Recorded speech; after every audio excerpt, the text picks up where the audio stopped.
वयम नमः वही तुम हो। ये अर्थ है इसका। लक्षण मिलना चाहिए, तो जो लक्षण ब्रह्म के हैं वही लक्षण आत्मा के हैं। इसलिए आत्मा और ब्रह्म अभेद है, जीव और ब्रह्म अभेद है। आया कुछ समझ? वही बात जो है यहाँ पर कह रहे हैं।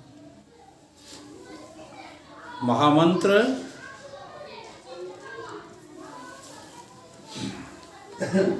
नाशक है, ज्ञान का प्रतिबंधक जो दोष है, ताकि नाशक क्या है? अब ज्ञान तो होगा इस महामंत्र से, महावाक्य से, और कोई शब्द तुम्हें ज्ञान नहीं करा सकते। लेकिन फिर इनका क्या होगा? जो पहले के साधन हैं, विवेक, वैराग्य, खट संपत्ति, मुमुक्षा, उससे पहले भी भक्ति, उससे पहले भी योग, उससे पहले भी जो है निष्काम कर्म, उससे पहले भी सकाम कर्म, इन साधनों का क्या होगा? तो कि ये साधन जो तुम्हारे को रोक रहे ना भगवान की तरफ जाने से, उन प्रतिबंधकों का नाश होगा। तो श्रवण मनन निधिध्यासन को लिया है इसमें। वो क्या करेंगे? तुम्हारे संशय और विपरीत भावना का नाश करेंगे। जब उनका नाश हो जाएगा तब तुम्हें महावाक्य का शोधन करना आ जाएगा। तो इस अर्थ में जो है श्रवण मनन निधिध्यासन निष्फल नहीं है। इसलिए श्रवण आदि ज्ञान के हेतु कहे गए हैं, श्रवण आदि कर्म के हेतु विवेक आदि कहे गए हैं। यही क्रम मैंने बताया। अगर विवेक वैराग्य नहीं होगा तो खंड संपत्ति नहीं आएगी। खंड संपत्ति आपके पास नहीं होगी तो आपको मोक्ष की इच्छा नहीं होगी। जैसे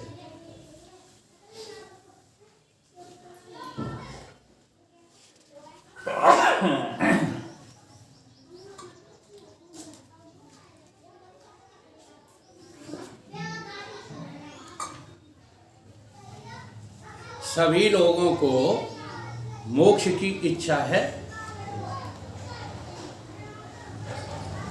एक एक आदमी से पूछे वो ठीक नहीं है। आप लोगों को मुक्ति चाहिए कि नहीं चाहिए? चाहिए। लेकिन मुक्ति चाही जाती है, मुक्ति चाही जाती है तो उसकी कुछ शर्तें होती हैं। अब मुक्ति तो चाहते हो, देहाती भाषा में कहते हैं अम्मो मीठे कक्को मीठे, अब स्वर्ग को जाए। तो मुक्ति तो चाहते हो, लेकिन मुक्ति को चाहने के जो प्रतिबंधक हैं कहते इन्हें बने रहने दो। तो ऐसे कैसे मुक्ति तुम चाहते हो? फिर तुम्हारा मुक्ति का चाहना बेईमानी नहीं है? बोलो। तुम घर छोड़ने को तैयार नहीं हो, तुम संबंधों को विच्छेद करने को तैयार नहीं हो। अब जब ये बातें समझाई जाती हैं तो तुम बाहर से घर छोड़ने की बात करने लगते हो। अच्छा, घर पकड़ा किसने? जरा देखो, किसने पकड़ा है घर? तुमने पकड़ा है कि ये बाहर दिखाई देता है शरीर, इसने पकड़ा? घर को, परिवार को, दुकान को, मकान को, खेती को, पेंशन को, नौकरी को, रोटी पानी बनाने को, ये मेरे हैं, मैं इनका हूँ, ये सब किसने पकड़ा है? अरे हम तो कहना तो बहुत आसान काम है। हम माने कौन? हम हैं? इसने तो नहीं पकड़ा 3.5 हाथ के शरीर नहीं, सोचो। ठीक है, अब तुम कहते हो कि बुद्धि ने पकड़ा है, तो थोड़ा सा अब ये भी विवेक पैदा करो। बुद्धि तुम हो नहीं। अब तुम बुद्धि नहीं हो तो बुद्धि जड़ है? अब जड़ बुद्धि कैसे पकड़ लेगी?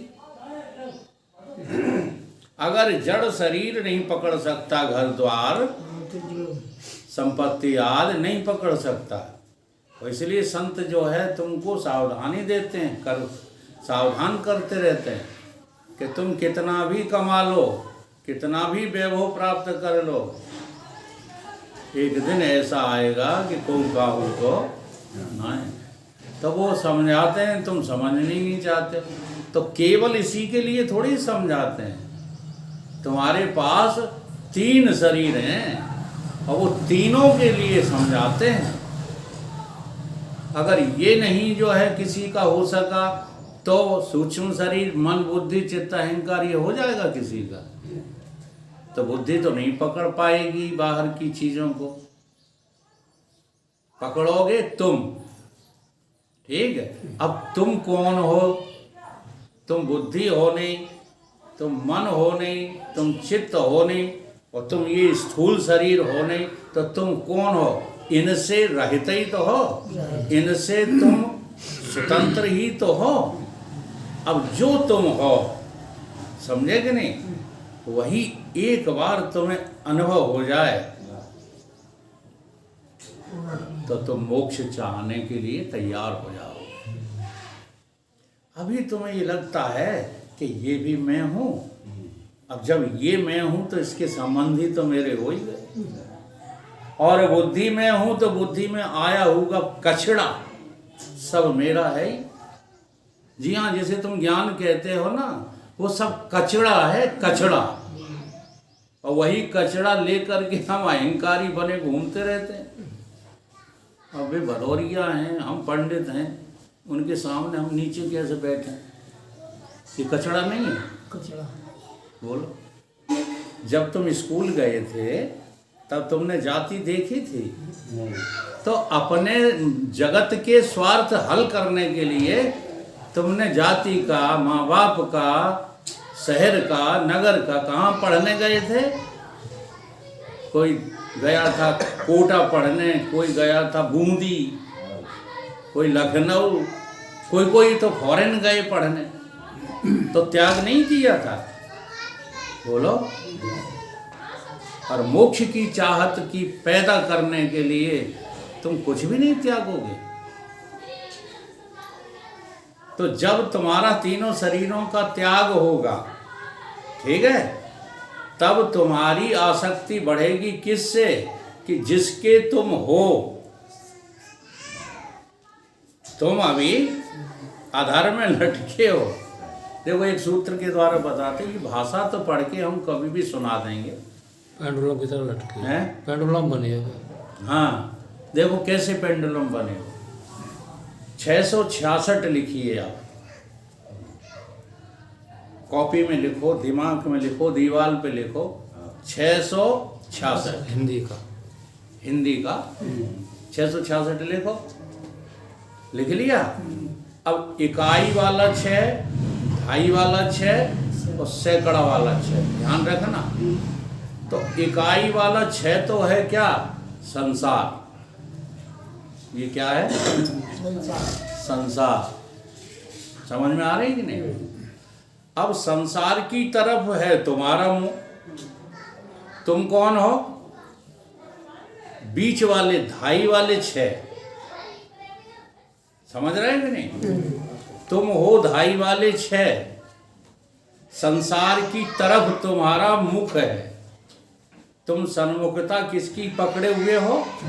संसार की पकड़े हुए। और आखिरी में जो 6 है वो है परमात्मा। वो कौन है? ब्रह्म, ईश्वर, चाहे जितने नाम रख लो उसके, राम, कृष्ण, सब वही है। सैकड़े वाला 6। अब देखो इन तीनों की दशा देखो। संसार का मुख तो संसार की ओर है ही, संसार तो संसार में ही बहेगा। रोज वही काम होंगे, जन्मोगे, बड़े होगे, मर जाओगे, बीमार होगे, फिर जन्मोगे, ठीक है। इसका मुख तो कोई पलट नहीं सकता। आगे वाले 6 का यानी संसार का, देहों का मुख तो कोई पलट नहीं सकता। बीच में हो तुम, सो तुम्हारा मुख है इसके पीछे कि जिधर को संसार जा रहा है। तो तेरे पीछे लगेगा। हाँ, बातचीत करके देखो आम आदमी से, यही कहता अब सब मरेंगे तो हम मर जाएंगे। तुम पलट ही नहीं सकते हो। गुरु बार बार समझाते हैं, हाँ तुम किधर, ये किधर जाते हैं। ये झटका गुरु ज्ञान देकर उठाया। कौन सा झटका? यही तो दिया है। अरे भाई तुम इसके सजाती नहीं हो, तुम्हारा मुख जो है संसार की तरफ है, जरा मुख तो मोड़ो। अब जो पीछे खड़ा है तुम्हारे, उसकी तरफ तुम्हारी पीठ है, बीच वाले छह की पीठ है कि नहीं? तो देखो ना, तो तुम जो है अपने पीछे वाले को बाध्य कर सकते हो कि बदल जाओ तुम, हे परमात्मा तुम हमारे लिए संसार बन के आ जाओ, तो असंभव है। ऐसा कभी ना हुआ है, ना होता है, ना कभी होगा। लेकिन तुम्हें मनाने के लिए, तुम्हें जो कोटने के लिए ऐसा कह दिया जाता है कि भक्तों के कल्याण के लिए वो संसार बन के भी आ जाते हैं। ठीक है, आ करके कुछ नहीं जाते हैं, तुम्हारे ही भाव जो है बदल जाते हैं। जो आदमी एक दिन तुम्हारा मित्र था, अर्जुन के मित्र थे कौन? वासुदेव कृष्ण। एक समय ऐसा आया, त्राह त्राह कर रहा है अर्जुन। अर्जुन क्या कह रहा है? तुम मेरे सर्वस्व हो, तुम मेरे परमेश्वर हो, तुम मेरे सब कुछ हो। तो कहाँ से आए गए? अरे वहीं थे, कहीं से आ थोड़ी गए। केवल तुम्हारा भाव बन गया। कल तक मित्र का भाव था, आज भगवान का भाव बन गया, सतगुरु का भाव बन गया। तो भाव किसे चेंज करना है? इसे बीच वाले को। बीच वाला न तो संसार को बदल सकता है और न जो है ब्रह्म को बदल सकता है। ये बीच वाला बदल सकता है तो स्वयं को बदल सकता है, अपने को बदल सकता है। अभी मोह संसार की तरफ था, अब जो है मुड़ गए तो क्या हो गया? सन्मुख होए जीव मोए जबहि जन्म कोट अज्ञानाशय। और जैसे ही सन्मुखता होती है कि संसार की तरफ पीठ हो जाती है। इससे सच्चा दृष्टांत तुम्हें कोई मिलेगा नहीं। अब तुम संसार की तरफ पीठ नहीं कर रहे, तो पीठ किधर को है तुम्हारी? तो मोक्ष चाहते हो क्या? ना? ये सारी वकालत हम वहां तो नहीं कर पाए, हाँ जहां रोकड़ा कमाए जा सकते थे, लेकिन गुरु की कृपा से यहाँ वहाँ सारी वकालत जो है काम आ रही है। थोड़ा बारीक बुद्धि को पैनी करो तो आपको अपना पता लग जाएगा। आप पेंडुलम की तरह जो हिल रहे हो, संसार छूटता नहीं है और परमात्मा तुम्हारे पीछे पड़ा है, नहीं तो यहाँ आते क्यों? ये भी बात गांठ बांध लो। अगर ईश्वर तुम्हारे पीछे न पड़ा होता तो हमने तो ऐसी ऐसी बातें तुम्हें सुनाई हैं कि तुम बिलबिलाए कि अभी तक जो है बहुत भाग गए। नहीं भाग गए तो ईश्वर तुम्हारे पीछे पड़ा है, हाँ? हाथ धो के पीछे पड़ा है और तुम सुनते नहीं हो उसकी, तुम संसार की सुनने में लगे पड़े। तो बस ये पोजीशन है।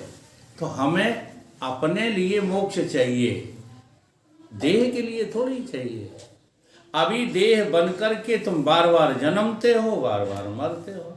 जब तुम देह ही नहीं रहोगे तो कौन जन्मेगा, कौन मरेगा? अब चूंकि हमारे मुख से लोग सुनते हैं, समझते नहीं, तो हम ही पर लौट के व्यंग कसने लगते हैं। कल घर पे चर्चा हो रही थी तो हमने कहा, अब बिटिया थी हमारी, उसे एक शिकायत रहती, पिताजी तुमने हमारे लिए कुछ किया नहीं। तो हम यही कहते रहते उससे कि अगले जन्म में देख लेंगे। हाँ, जो कुछ रह गया ऋण अगले जन्म में चुकता कर देंगे। तुरंत उसने बात पकड़ी, तुम तो अजन्मा हो, अगला जन्म अभी जानती मिलती कुछ नहीं। हाँ जी, तो अति सानिध्यात अविज्ञा भवति। कभी घर वालों को ज्ञान मत सिखाना, भला ही चाहते हो तो। हमें पता है तुम लोग घर वालों को सिखाने में लगे पड़े हो, अभी खुद सीख नहीं रहे और घर वालों को सिखाने में लग जाते हो। वो समझेगा नहीं, वो क्यों समझेगा तुम? हाँ, घर वालों को समझवाना है तो सीधे गुरुदेव के पास भेज दो, वो तुम्हारे मुख से नहीं सुनेंगे। कोई किया मैंने क्या, बच्ची और आपकी भाई जी नहीं, सब अच्छे हैं, बच्ची खराब नहीं है, बहुत सात्विकी है। इनकी क्या है, लेकिन मैं बता रहा हूँ, मैं ये बता रहा हूँ कि अपनों को ज्ञान कभी मत देना। नहीं है भाई। हाँ, अपने को सहूर कभी मत बताना।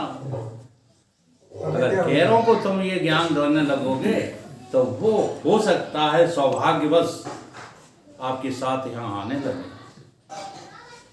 वो आएगा वही जिसका भाग्य होगा। हाँ, भाई इससे बड़ा भाग्य और कुछ है ही नहीं है, नहीं। अध्यात्म में आना कोई हंसी के बहुत हंसी खेल नहीं, बहुत कठिन काम है।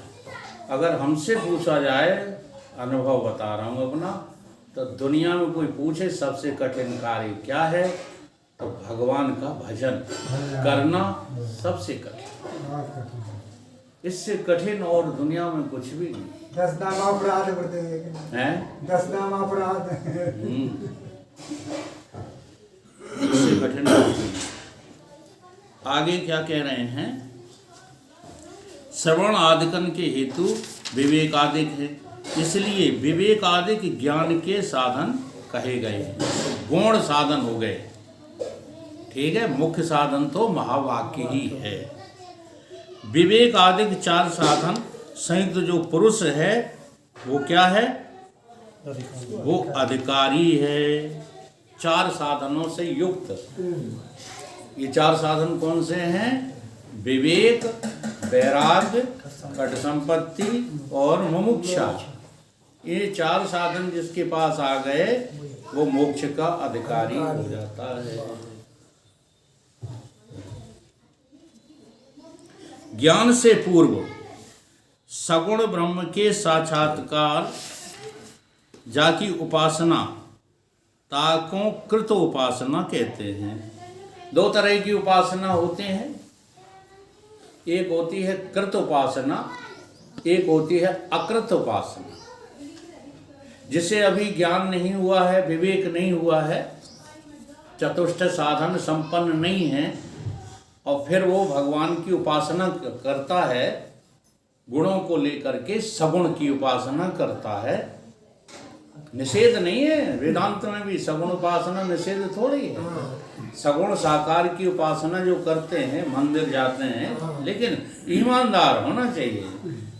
नहीं मंदिर में भी जा करके उनसे मांगोगे तुम कुछ नहीं। सच्चाई का बात करना चाहिए। मैंने तो अधिकांश 99% लोगों को मांगते ही देखा है।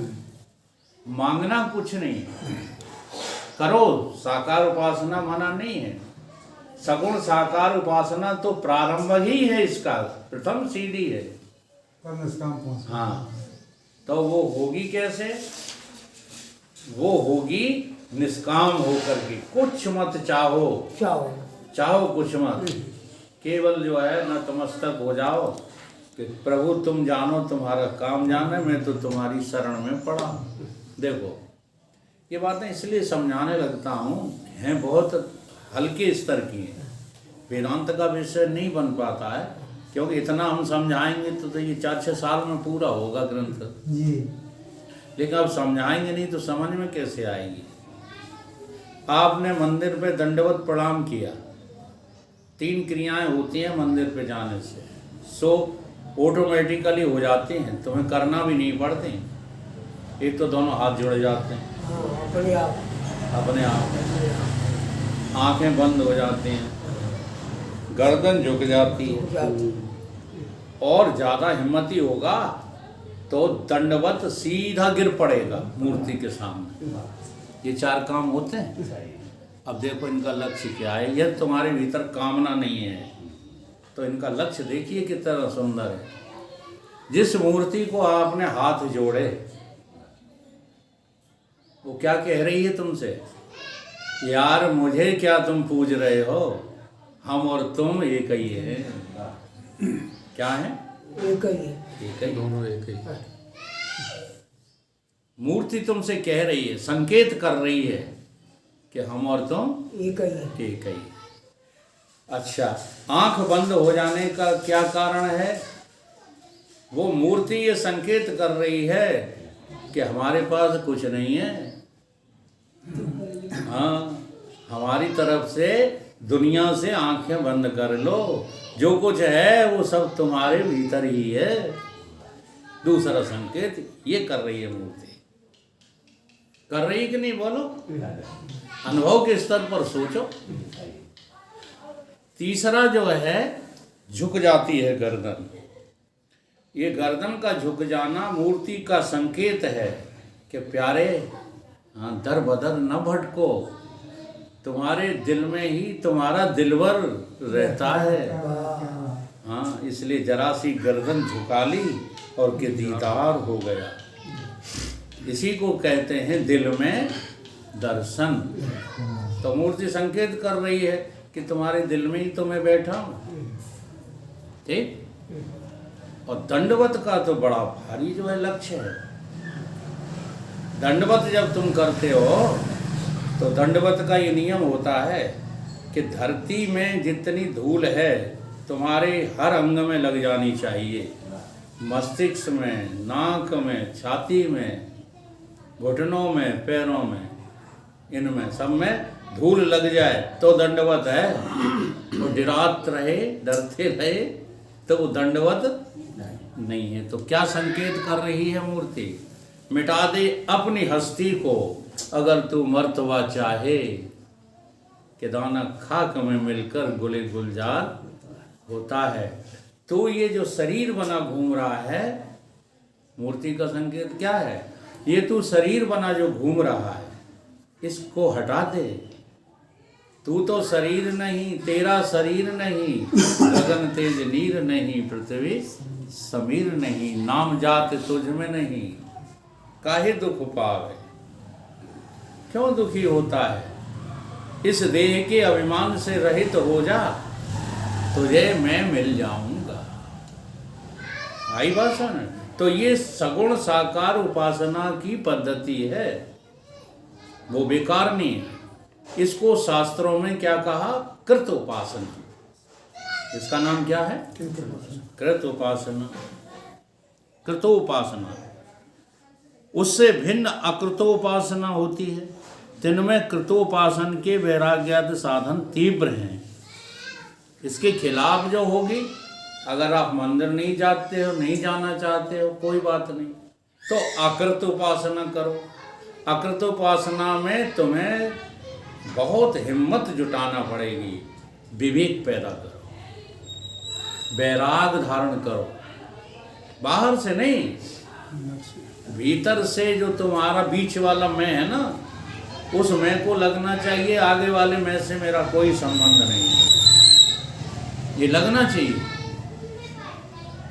विवेक, वैराग, ये सब आपके भीतर प्रकट हो जाना चाहिए, तो वो हो जाएगी अकृत उपासना।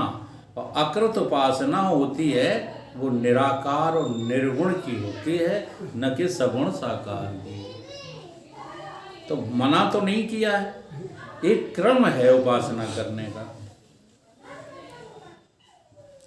तो ये साधन बड़े ही तीव्र हैं, इसलिए प्रसिद्ध दिखते हैं।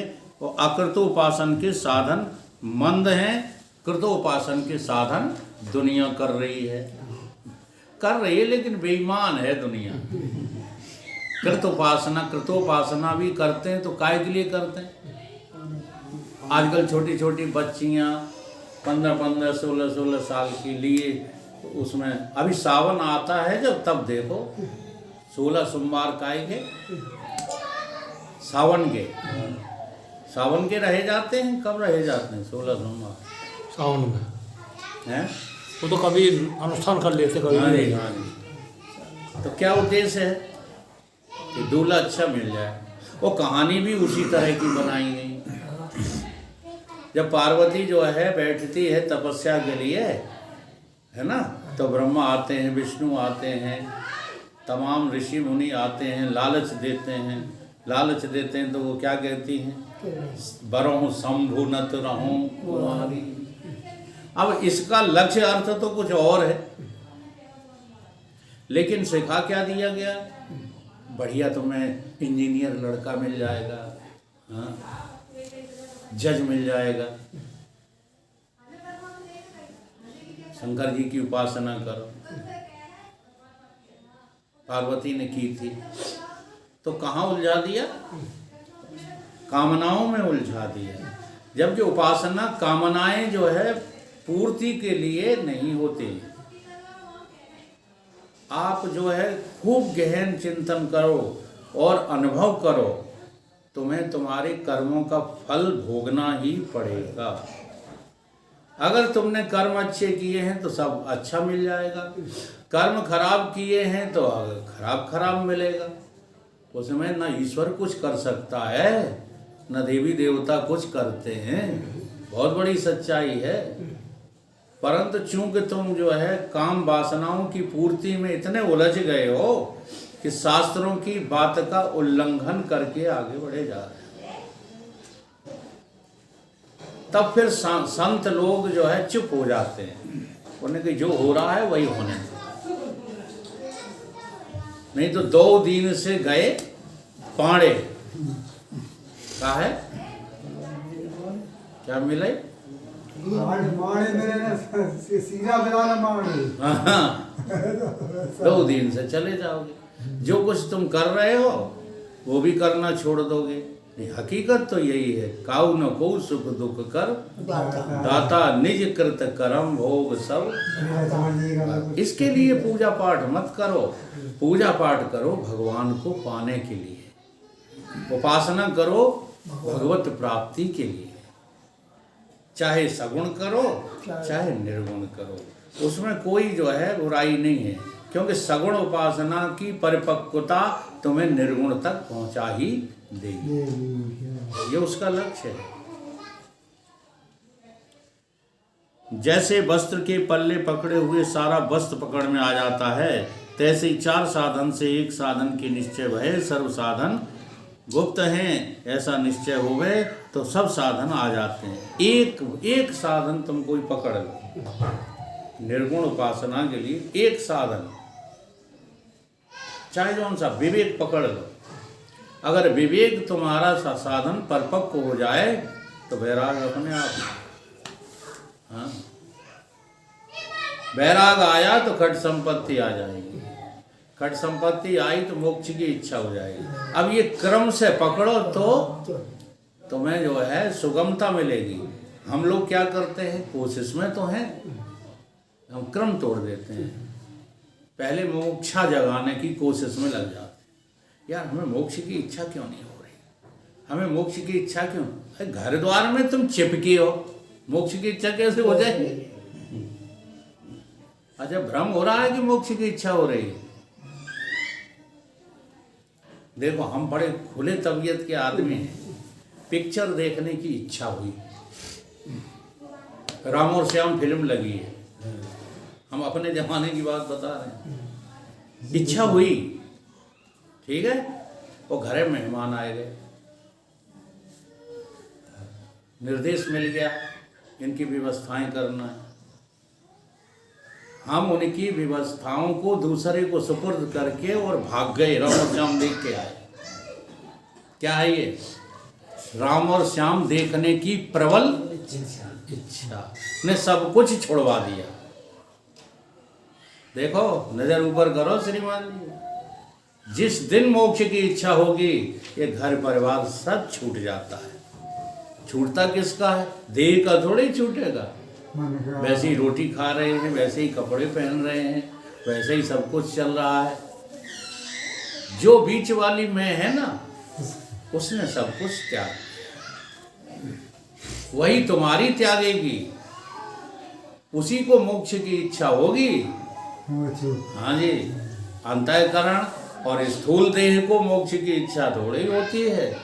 पड़ा रह जाएगा। तो कोई एक साधन आप पकड़ लो, एक साधन के पकड़े से सभी साधन जो है होने लगते हैं। और एक नहीं पकड़ोगे तो एक भी पकड़ में नहीं आ। एक है साध है सब सद है, सब साध है सब जान है। कहीं के नहीं रहोगे, सबके पीछे पड़े हो। समाधि लगाना चाहते हो, समाधि लगाना चाहते हो, ठीक है, भोग त्यागना नहीं चाहते। कैसे लग जाएगी समाधि? तो शर्तें पूरी कीजिए।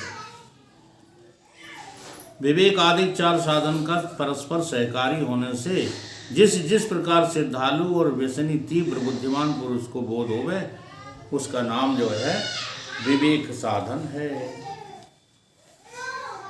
बोलिए सतगुरुदेव भगवान की जय।